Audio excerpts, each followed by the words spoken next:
Hi, this is Janine and welcome to Janine Crafts.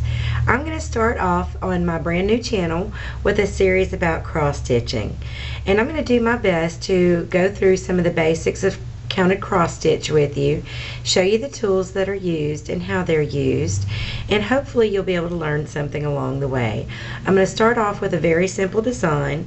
The first project I'm going to work on is a kit that I purchased from my local Walmart, and it's a Janlin kit, and it's number 9991010. It's from their inspirational assortment, and this one is called God's Grace. And you can get these for around $5. And as I said, it's very simple. And this is the design. And it goes very quickly. I completed this design in 2 days. Depending on your skill level and how much time you can spend on it, will determine the amount of time it takes you to complete it. It could take up to a week, and maybe even 2 weeks if you can only give it a few minutes a day. But this is a very simple design. And I'm going to go ahead and show you some of the basics about counted cross stitch. Some of the things you'll notice when you purchase the package is it tells you what the finished size is. And they don't necessarily mean that's the size of cloth that you receive. That means from the very top stitch to the very bottom stitch is how many inches it is horizontal or vertically, and then from the very outside stitch of one side to the very outside stitch of the other is how many inches it is across. So that's what this is referring to, the finished size here. The next thing that you see is 11 count Aida. What that refers to is the cloth that you receive in the package. And what it means by 11 count, in any counted cross stitch cloth, there are these little squares, and that's from the weaving of the cloth. And the 11 count means that there are 11 squares within 1 inch. Some counted cross stitch come and say 14 count, and that would mean that there are 14 squares in every inch of cloth.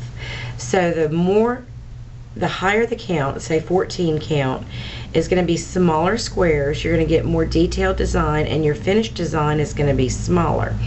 Whereas with 11 count, the squares are larger. So that's generally when you see your simpler designs is on the 11 count, and they're not going to be very detailed, and your finished size is going to be a little bit larger.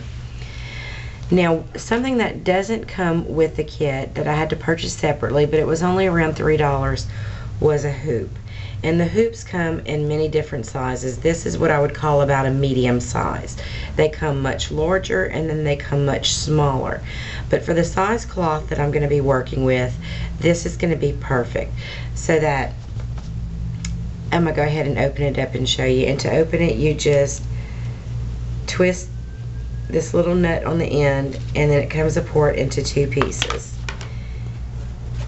And when I say it's the perfect size for the cloth I'm working with, as you can see, the cloth will fit completely on the hoop. So I won't, even when I'm working on the most outside edge of the design, I'm still going to have enough cloth to fit within the hoop. See, so I'm going to show you, even if I'm working on the very edge, sorry, I'm trying to fit the cloth onto there.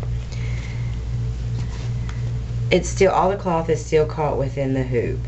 If my hoop was too big, then what would happen is it wouldn't fit, and I would end up with a gap like that when I was trying to work on the outside edge. And if my hoop was too small, then I would have to constantly move it. I would only be able to work within a very small area at a time, so that could be a little bit difficult. So you want to make sure that you have a hoop that is appropriate with the size cloth that you're using. And other things that come in the kit are directions.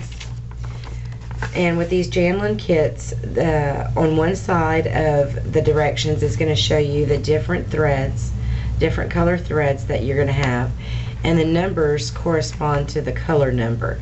So that if you run out of a thread, you can go to the store and you can purchase what they call a skein of thread, and you'll know you're getting the right color because it'll match the number. On the other side of the directions shows you the actual design. Now, every square in the grid or on the pattern relates to a square on your cloth in the woven design.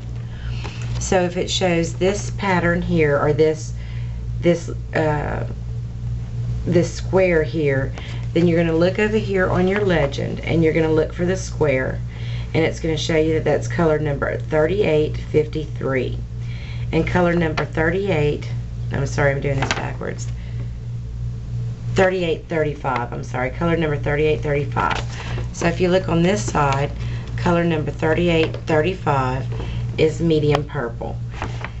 And of course you will have separated everything out onto your card, and you'll know exactly which one the medium purple is according to where you placed it on your card. And the way you work counted cross stitch is to find the center of design, and you work from the center outward. In this case, the absolute center of the design is blank. It's about this area here. So what I would probably start doing is either working on this word or this word, and then I would just work out from there. And I have a tendency, and it's just because of the way I work, I usually go up and then come back down and work towards the bottom of the design. You work it however it works for you. So these are some of the basics. Oh, and then every kit comes with directions that gives you some basic directions about counted cross stitch and how to work it. It explains the cotton floss, it explains the fabric, it explains how to get started. So you might want to give those a look over, and explains when you're done with your design how to mount it and how to frame it. So you might want to read those over when you pick up your kit. And I do recommend that you start with a kit instead of going and picking out a design and then trying to figure out what cloth to buy and trying to figure out which threads to buy. If you are an absolute beginner, I really highly recommend that you go to your local craft store and find a complete kit that has everything you need in it. And as I said, most of them don't come with a hoop, so make sure you purchase a hoop. And these kits, these Janlin kits, also come with a needle, so that's very nice.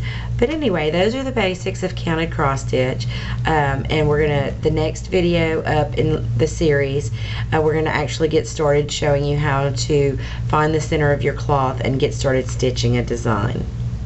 And thanks so much for visiting my crafts channel.